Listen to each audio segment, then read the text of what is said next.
Charles Manson still a power in the United States? I guess the answer's got to be yes.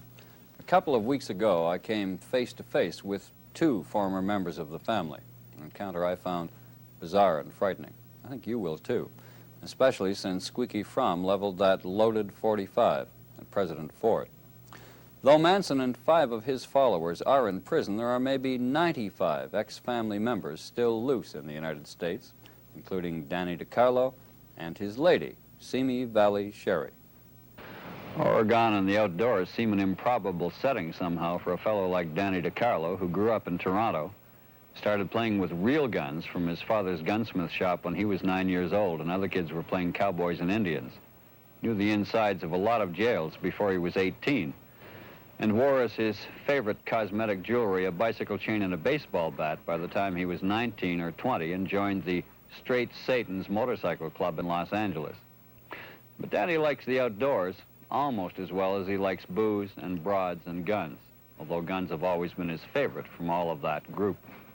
And he likes the quiet life, away from the police, who were still looking for him for a crime spree here in Canada back in the early 1970s.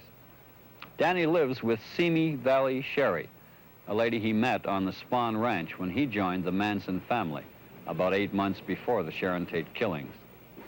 Sherry has given up her faith in Charlie Manson and in the Book of Revelation, or so she says, but she and Danny still enjoy getting in from the outdoors, having a good belt of Canadian rye, and reminiscing about the very best times they say they ever had. You taught the girls to shoot, eh? How to break a weapon down, how to clean it, all that stuff. Yeah. Who was the best shot? The best? Sadie? Sadie, I say Sadie was. Sadie Mae Glass. Well, they're just on the machine gun. Yeah. You know, firing the machine gun. Did she get off on that? No, everybody did. I did too, watching them. You made your own ammunition? We made everything. All our own ammunition, yeah. It'd take us maybe an hour to make 700 rounds, and it's a matter of minutes and it was all gone. You go hose it off. Yeah, yeah. When did Charlie start to change? Initially, you know, he didn't like your stolen credit card racket, he didn't like the weapons, didn't like the guns. Was it after you started teaching the girls how to shoot and look after the weapons? It was a couple months because at first he wasn't into it, you know. When I first went up the ranch, well, I brought everything. I brought my whole arsenal up. You know, I had 3 rifles, I had a couple of handguns, I brought a machine gun up there. He said, what are you going to do with the machine gun? I said, man, what do you mean what are you going to do with it? I said, that's protection. Well, hell, we don't need nothing like that. I showed him how to use a gun. And he got there with a machine gun like John Wayne and sprayed that thing all over the place and bullets went everywhere. Well, then he started getting into it. He started really getting into it. Then we bought him an M1 carbine. And he would just get out there and fire into the sky. As long as he could make a lot of noise and see dirt and everything kick up, it made him feel good. We had fun. We had fun shooting guns. No doubt about that. I did. Danny, his only job at Spawn Ranch, with the exception of taking care of the woman, at least Manson said that was one of his jobs, to keep the woman from running away. Danny supposedly was very good sexually. But apart from that, he took care of the weapons. The chief prosecutor of the Manson family was Vincent Bugliosi, author of Helter Skelter. Danny put that gun, as it were, in Manson's hands. He said that was Manson's gun. In August 1969, that gun was used in the murders of 5 people at the home of Hollywood movie starlet Sharon Tate, who was 8 months pregnant when she died. Sherry, who at the age of 14 took Charlie Manson as her first lover, describes her reaction to the Tate murders. Now that was the one that hit me, just the pregnancy part. You know, because the baby could have lived, you know, not too much longer, you know. And the whole trip was just have a lot of beautiful kids, you know. So that baby could have lived, you know. That's what I heard anyways. To me, that was a waste of time, you know, because that kid had nothing to do with it, you know. We just care about us. Care about them, what they're doing. It's none of my business. I don't care what they do. You know, I mean, I got up there and, you know, told me a couple things, you know. I just, wow, you know, you did do it, you know, sliced them up and everything, you know. You know, to a perfect stranger, what difference does it make if it's me, you know? You know, I'm sure, and Charlie got worried, because there's, you know, there's a lot of us there that, you know, were having second thoughts about it. How important was Danny Decarlo to you being able to break the case to lay the initial charge? Well, Danny was very important because although he never provided any concrete, direct evidence of Manson's involvement in this case, he provided a lot of circumstantial evidence from which we could draw inferences of Manson's involvement.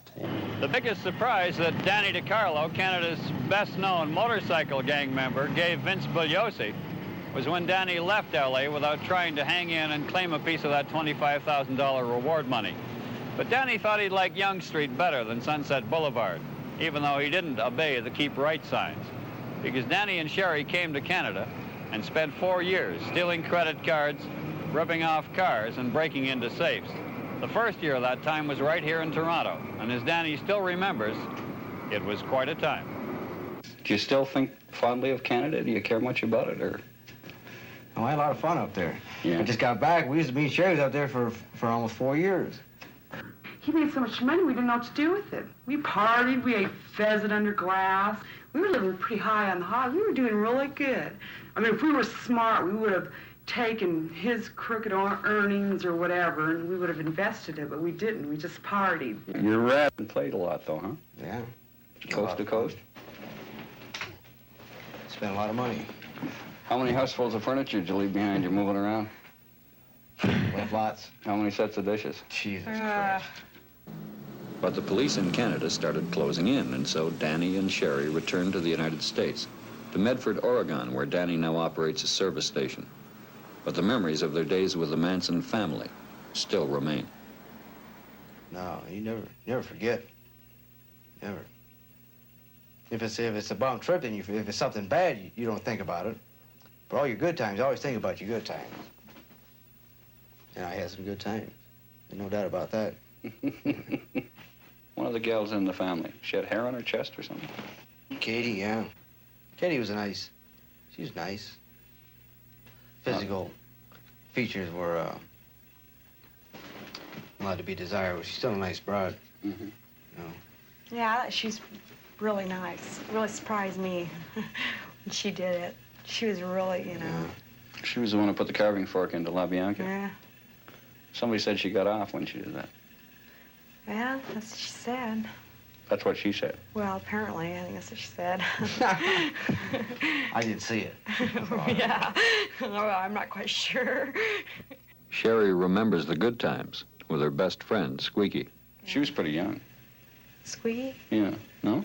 Yeah, she was only about, when he met her, about 18, something like that. Her father kicked her out of the house or something. Yeah, she was really, really nice.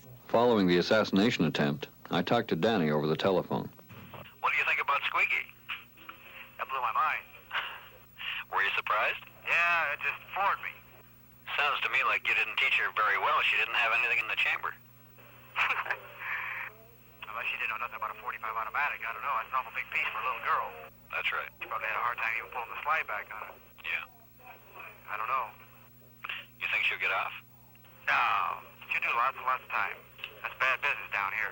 Yeah. They frown on that. Yeah, I guess. Squeaky just had a burnt-out mind, so figured she'd try something crazy like that. What burned her out? Just life itself, you know. She just burned out.